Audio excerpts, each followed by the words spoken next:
எல்லாருக்கும் வணக்கம். Taste of குக்கிங்லேருந்து உங்கள் இந்துமதி பேசுகிறேன்.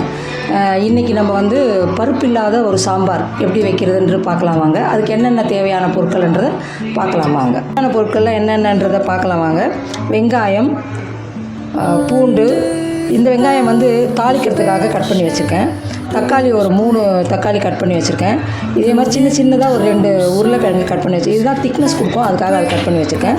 பச்சை மிளகாய் ஒரு 5 பீஸு, கருவேப்பிலை, பெருங்காயம், சோம்பு ஒரு 2 டீஸ்பூன், 2 டீஸ்பூன் உப்பு கரெக்டாக, அது மாதிரி மிளகாய்த்தூள், மஞ்சள் தூள், காஷ்மீரி மிளகாய்த்தூள் 3மே வச்சுருக்கேன்.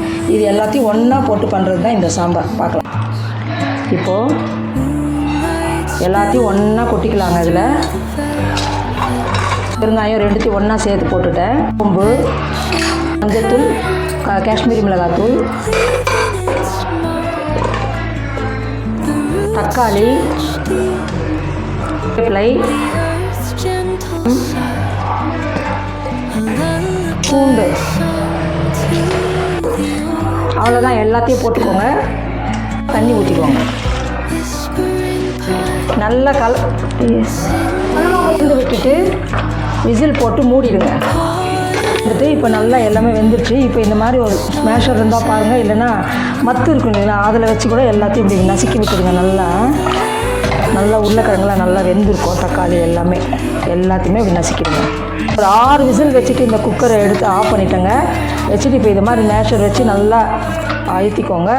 அழுத்தி முடிச்சுட்டு நல்லா இந்த விஸ்கு வச்சு அதுக்கப்புறம் நல்லா கலக்கி விட்டிங்கன்னு வச்சுக்கோங்க. நல்லா உங்களுக்கு எல்லாம் சேர்ந்து வந்துடும்.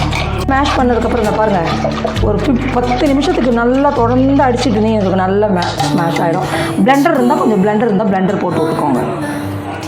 இந்த கடுகு, ஜீரகம், அந்த கொட்டியாக கட் பண்ணி வச்சுருந்த வெங்காயம், கொஞ்சமாக கருவேப்பிலை, அவ்வளோதாங்க தாளிக்கிறதுக்கு. இப்போது ஒரு டீஸ்பூன் எண்ணெய் ஊற்றிக்கோங்க. சீரகத்தையே ஃபஸ்ட்டு போட்டுருங்க. இப்போது கருவேப்பிலை போட்டுக்கோங்க. கொஞ்சமாக வெங்காயம் வந்து அது போட்டுக்கோங்க. அது கொஞ்சம் ரொம்ப நேரம்லாம் வதக்கணும்னு அவசியம் இல்லை. சும்மா ஒரு 2 வதக்கினா போதும். முன்னாடி பதம் வந்தால் போதுங்க. எடுத்து அந்த சாம்பாரில் கொட்டிட்டு நல்லா கலக்கிக்கோங்க. ஒரே ஒரு இன்க்ரீடியன்ட் வந்து இந்த இட்லி மாவு இருக்குது தெரியுங்களா, அது ஒரு கரண்டி மாவு ஊற்றிக்கோங்க. அவ்வளோதான், இறக்கிடலாம். அவ்வளோதான், சாம்பார் ரெடி. ஃபுல்லாக நல்லா கொதிச்ச உடனே ஸ்டவ் ஆஃப் பண்ணிடுங்க. இந்த சாம்பார் ரெடி.